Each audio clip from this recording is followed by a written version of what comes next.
पृथ्वी का निर्माण कब हुआ? पृथ्वी का निर्माण आज से 470 करोड़ साल पहले हुआ। पृथ्वी के एज को 5 भागों में बांटा गया। पृथ्वी के एज को 5 भागों में बांटा गया है। पहला है इजोइक एज, जिसको जीव विहीन युग कहा भी गया। ये 170 करोड़ साल पुराना है। इस युग में कोई भी जीव जंतु नहीं आता, केवल पूरे पृथ्वी पर पानी ही पानी। ये चला था 470 करोड़ साल से 300 करोड़ साल तक। पृथ्वी का जो दूसरा एज है आर्कोजोइक एज, जिसको हम प्राजीव युग कहते हैं।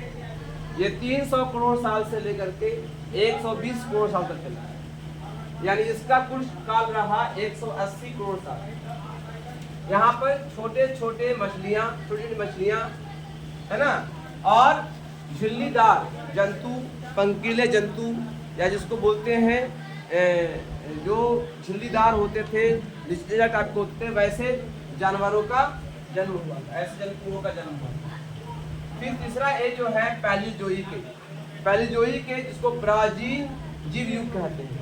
ये 120 से लेकर 55 करोड़ साल तक रहा।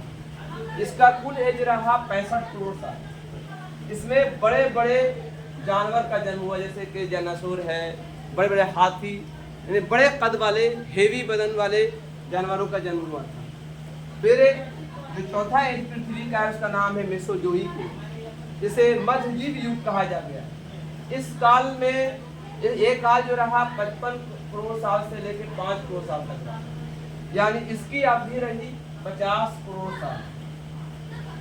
इसमें बड़े जानवर लुप्त हो गए और छोटे छोटे रेंगने वाले जानवर और जो ममेलिया, जैसे दूध पिलाने वाले स्तनधारी जानवर, ऐसे बहुत सारे जानवरों का इसमें जन्म हुआ। ये एक नया युग था, नया बदलाव था। पृथ्वी पर नए तरह के जानवरों का जन्म होना शुरू हो गया, खास के रेंगने वाले और स्तनधारी टाइप के जानवर। फिर लास्ट, पृथ्वी का जो लास्ट एज है, जिसका नाम है सेनोजोइक एज। ये जो आज चल रहा है वर्तमान में, ये सेनोजोइक एज है। इसको नवजीवन युग कहा गया, नवजीव युग।